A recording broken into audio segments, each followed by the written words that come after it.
Hey guys, John here. Welcome to Proofreading University. And today I just want to go over kind of a technical tip. So this is something for when you're in the weeds and you're sitting there and you're proofreading a document. I want to give you a tip, something that came up in a document I was looking at earlier in the week, and I thought, oh, this is actually a great tip.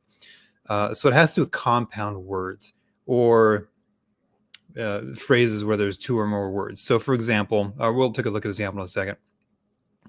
When you're reading along in a text and you see two words and you don't know, like, should those words be one word written together? Should they be hyphenated? Should they be two words separately?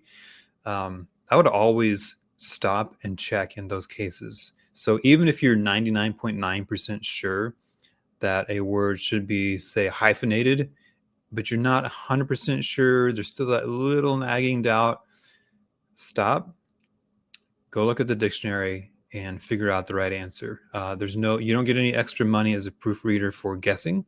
That's not a thing. And you also don't get any extra brownie points for having memorized something. There's no need to rely on your memory or just guess when it's just as quick and much more accurate just to go look it up. So I'm going to give you an example to show you what I'm talking about and just why it's so important to always stop and check any kind of word when you're just not sure. Even if you're only 99% sure of how it's supposed to be spelled or written. Okay, so here we are. I've got my copy of Merriam-Webster's Collegiate Dictionary open. This is the one that I use to verify any spelling. And I just picked a random word. In this case, I just picked words that start with fire because there's a bunch of them. So if I'm going through a document and I see the word fireman, okay, that's a pretty common word. I know that's one word. That doesn't surprise me. Same thing with fireplace. I know that's one word, that's a common word, that doesn't surprise me. But let's say I'm editing or proofreading something that has to do with maybe a local fire station. They've hired me, and I come across fire plug. So I'll tell you right now, I've been an editor since 2021, and I've been good at spelling my entire life. Did not know fire plug was one word. I would have had to look that one up. So if I saw that with two words, I might have actually skipped over that and not fixed it, not realizing it was wrong, unless I was dedicated to looking up these words that I wasn't sure about. Same thing with firepower. Is that one word? Is that two words? Is it hyphenated? You'll probably come across all kinds of variations in the things you edit. Turns out it's one word. Same thing with fireproof. And then this here on the upper right-hand corner of this page is really where it gets tricky, because you'll notice that there's two entries for fire sale. So what that means is if you're using fire sale as a noun, then you are not going to hyphenate it. It's going to be two words.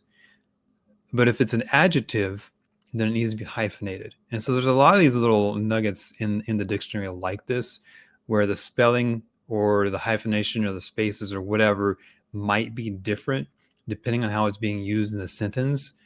So again, that's just all the more reason to pause when you come across these kinds of words.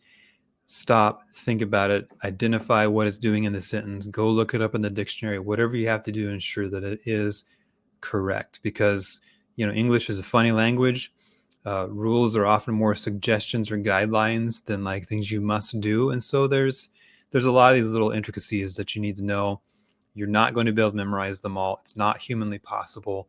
So always, always, always, when you come across a compound word, a word with a hyphen, two words that you're not sure if they should be one or two, whatever it is, stop, get your dictionary out, and look it up.